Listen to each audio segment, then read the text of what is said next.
इस कहानी की शुरुआत में हमें बेकी नाम की एक लड़की को दिखाया जाता है जो माउंटेन क्लाइंबर है। उसकी अभी अभी डैन से शादी हुई है। डैन भी एक माउंटेन क्लाइंबर है। इन दोनों को ही पहाड़ों पर चढ़ने का शौक है और इस वक्त भी ये पहाड़ों के ऊपर चढ़ रहे होते हैं। बेकी के साथ उसकी दोस्त भी होती है और अब डैन जब ऊपर चढ़ रहा होता है तभी उसे एक घोंसला दिखता है और जब वो उसके अंदर हाथ डालता है तो उसके अंदर का पक्षी उड़ जाता है, जिस वजह से डैन का बैलेंस बिगड़ जाता है और वो ऊपर से नीचे गिर जाता है और वो रस्सी से बंधा हुआ है। इसीलिए अब वो हवा में लटक गया है। अब ना वो ऊपर आ सकता है और ना ही नीचे। ये दोनों के दोनों डैन को बचाने की कोशिश करते हैं, लेकिन यह उसकी मदद नहीं कर पाते और तभी उसकी रस्सी का क्लिप निकल जाता है। डैन की ऊपर से गिरने से मृत्यु हो जाती है। इस हादसे के 51 हफ्तों के बाद हमें बेकी को दिखाया जाता है, जो पूरी तरह से शराब में डूब चुकी है, क्योंकि वह अपने पति डैन से, जिससे बहुत प्यार करती थी, उसे अब भी याद करती है। उसने अब तक उसकी अस्थियों को विसर्जित नहीं किया। उसकी अस्थियां अब भी उसके पास हैं। बेकी की जिंदगी में अब उदासी के अलावा कुछ भी नहीं है और बेकी के पास एक बार फिर से उसकी वही दोस्त आती है। उसकी दोस्त का नाम हंटर होता है। हंटर को देखकर बेकी बहुत खुश होती है। जब उसे पता चलता है कि बेकी ने अपनी जान लेने की भी कोशिश की तो वो उसे कहती है कि हमें दोबारा से क्लाइंबिंग करना चाहिए और इसके बाद वो अपने मोबाइल पर उसे एक टावर दिखाती है जो कि टीवी टावर है। यह टावर एक ऐसे बीहड़ में होता है जहां पर इंसान बहुत कम जाते हैं और इस टावर की ऊंचाई होती है 2000 फीट। हालांकि बेकी इस जगह नहीं जाना चाहती और जब उसकी दोस्त हंटर कहती है कि उसे टावर के ऊपर चढ़ने के बाद तुम डैन की राख को वहां से उड़ा देना, इससे उसकी आत्मा को शांति मिलेगी, तो बेकी मान जाती है और अभी दोनों के दोनों उसे बीहड़ में पहुंच जाते हैं। यहां पर ये वीडियो बना रहे होते हैं, फोटोज खींच रहे होते और हंटर उन वीडियो को और फोटोज को अपने इंस्टाग्राम पर अपलोड कर रही होती है। अभी देखते हैं कि टावर इनके सामने है जो आसमान की गहराइयों के अंदर जा रहा है, क्योंकि इसकी ऊंचाई बहुत ज्यादा है। आज से पहले इन्होंने कभी भी इतनी ऊंचाई तक चढ़ने की कोशिश नहीं की। इन दोनों को डर तो लग रहा होता है, पर अब यह धीरे धीरे ऊपर चढ़ना शुरू कर देते हैं। बेकी का डर ज्यादा होता है क्योंकि उसे पता है कि ये लोहा जिससे टावर बना है वो बहुत पुराना है। उसकी आवाज उसे लगातार आ रही होती है और धीरे धीरे वह भी हंटर के पीछे ऊपर चढ़ रही होती है और जब बेकी आधे टावर तक पहुंच जाती है तो इन्हें एहसास होता है कि यहाँ पर हवा बहुत तेज है। यह हाइट इतनी होती है जितनी आईफिल टावर की है, यानी लगभग पूरे 1000 फीट अभी लगातार ऊपर चढ़ना शुरू कर देते हैं। और जब बेकी नीचे देखती है तो उसे डर लगना शुरू हो जाता है, क्योंकि उसने पिछले 1 साल से क्लाइंबिंग नहीं की। लगातार ऊपर चढ़ते हुए अभी टॉप तक पहुंचने वाले होते तभी बेकी सीढ़ी पर पैर रखती है और वहां से एक स्क्रू गिर जाता है, जिसके बारे में इन्हें पता नहीं चलता। अभी दोनों के दोनों 2000 फीट यानी कि टावर के ऊपर तक पहुंच चुके हैं, जहां से इन्हें दुनिया बहुत अलग दिख रही होती है। इतनी हाइट पर चढ़ने के बाद, एक टारगेट को अचीव करने के बाद अब बेकी को भी अच्छा लग रहा होता है। ये दोनों के दोनों यहां पर एंजॉय करते हैं, बहुत सारी फोटोज क्लिक करते हैं। साथ ही हंटर जो ड्रोन कैमरा अपने साथ यहां पर लाई होती है, उसे वह अपनी वीडियो भी बनाती है ताकि इंस्टाग्राम पर अपलोड कर सके। ये दोनों के दोनों बहुत खुश हैं। हंटर इतनी एक्साइटेड होती है कि वो डर से लटक जाती है और बेकी को उसकी फोटोज क्लिक करने को कहती है। बेकी भी उसके कहने पर ऐसा करती है और अभी दोनों के दोनों बहुत खुश हैं। इसके बाद बेकी डैन की राख को यहां से हवा में उड़ा देती है, जिससे उसे तसल्ली मिलती है। ये दोनों की दोनों बहुत इमोशनल हो जाते हैं, लेकिन अलविदा कह चुकी है, यानी कि अब उसकी जिंदगी की एक बार फिर से शुरुआत हो गई। अभी दोनों के दोनों अपना सामान पैक करके नीचे जाने की तैयारी करते हैं। सबसे पहले बेकी नीचे उतरती है, पर तभी वो स्क्रू जो कि निकल गया था, उसे जगह से लैडर टूट जाती है। बेकी हवा में लटक जाती है, पर रस्सी की वजह से वो जमीन पर नहीं गिरती, जिसके बाद हंटर उसे वापस ऊपर खींच लेती है। लेकिन बेकी के पास जो बैग था, जिसके अंदर इनके खाने पीने की चीज थी, वो नीचे डिश पर अटक जाता है, जहां तक पहुंचना लगभग पूरी तरह से नामुमकिन है।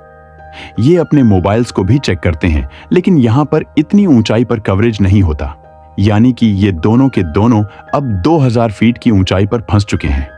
यहां दूर दूर तक कोई भी नहीं होता। अगर कोई हुआ भी तो इतनी ऊंचाई से इनकी आवाज नहीं सुन सकता।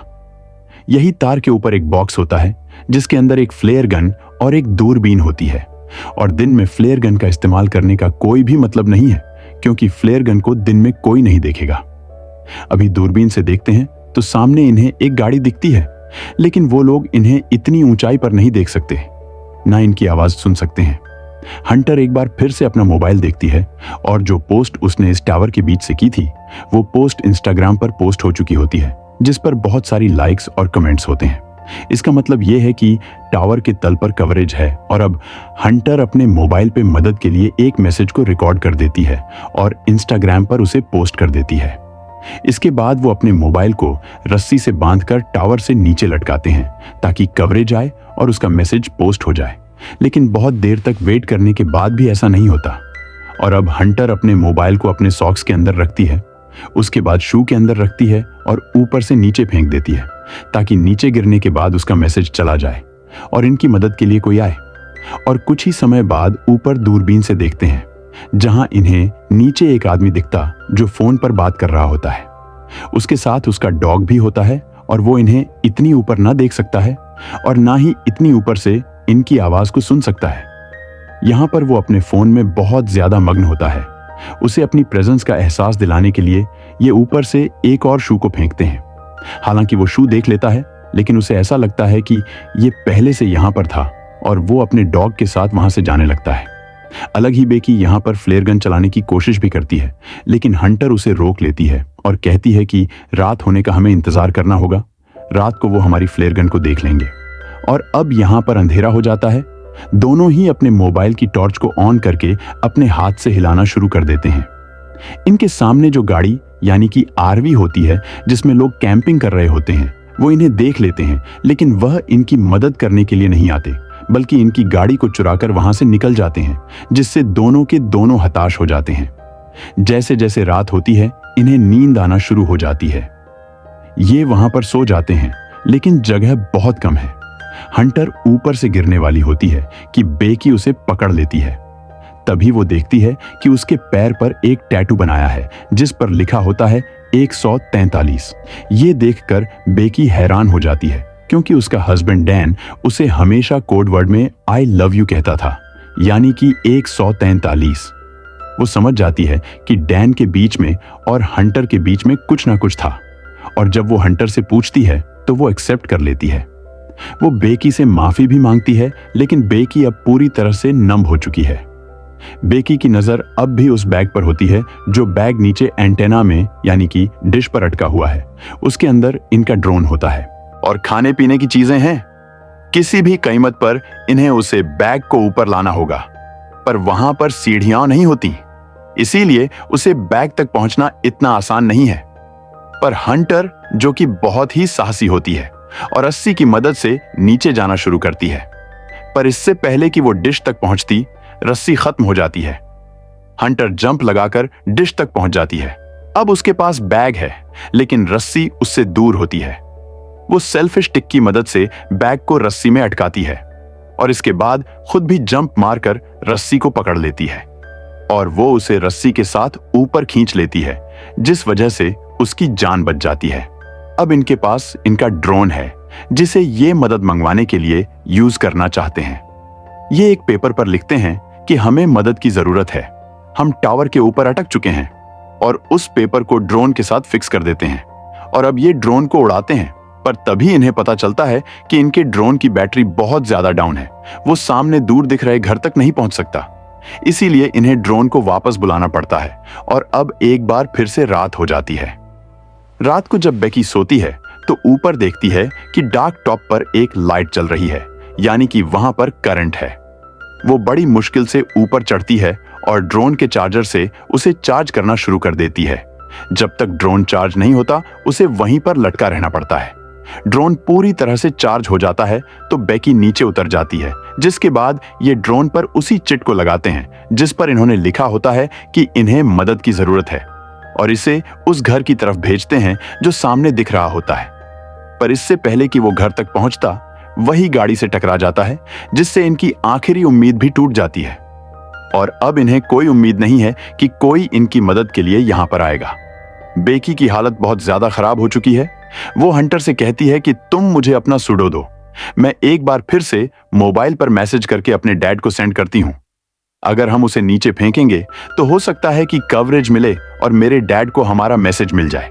वो हमारी मदद के लिए यहां पर आ सकते हैं, लेकिन हंटर उसे मना कर देती है और तभी उसे एहसास होता है कि उसके साथ हंटर है ही नहीं, वो अकेली है।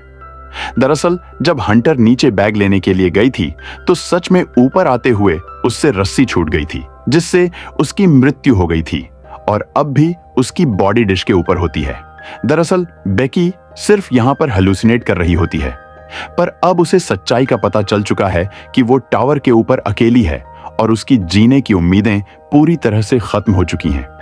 वो मरने से पहले अपने पिता के लिए आखिरी मैसेज रिकॉर्ड करती है, लेकिन वह यहां से डिलीवर नहीं हो सकता क्योंकि यहां पर कवरेज नहीं है। वो वहीं पर सो जाती है और सुबह जब उसकी नींद खुलती है तो देखती है कि वहां पर एक वल्चर उसके घाव को खा रहा है। उसे पकड़कर मार देती है। इसका मतलब यह है कि अब उसके पास भोजन भी है। इसे खाने के बाद उसके अंदर ताकत आती है और वो तय करती है कि अब वो नीचे डिश तक रस्सी के सहारे जाएगी। पर उसकी दोस्त हंटर की बॉडी है। बड़ी मुश्किल से वो रस्सी से नीचे उतरती है और हंटर की बॉडी तक यानी कि डिश तक पहुंच जाती है, जिसके बाद वो हंटर के शू के अंदर अपने मोबाइल को रखती है और उसे हंटर की बॉडी के साथ फिक्स कर देती है। वो हंटर को सॉरी कहती है और इसके बाद वो हंटर की बॉडी को शू के साथ नीचे फेंक देती है ताकि सेल फोन डिस्ट्रॉय ना हो। और अब जबकि उसने बॉडी के साथ शू के अंदर मोबाइल को डालकर नीचे फेंका है तो वो पूरी तरह से सुरक्षित रहेगा। एक बार फिर से रात हो जाती है और बेकी के फादर यहां पर आ जाते हैं। वो देखते हैं कि टावर के आसपास भीड़ है और वहां पर बेकी की डेड बॉडी है जिसे पुलिस ले जा रही है। यह देखकर वह पूरी तरह से टूट जाते हैं क्योंकि वो अपनी बेटी से बहुत प्यार करते हैं। पर तभी वह देखते हैं कि पीछे बेकी खड़ी है जो पूरी तरह से ठीक है। उसके साथ डॉक्टर्स भी होते हैं। वो बेकी को अपने गले से लगा लेते हैं और इस तरह से बेकी की जान बच जाती है। तो यह थी पूरी कहानी फिल्म फॉल की।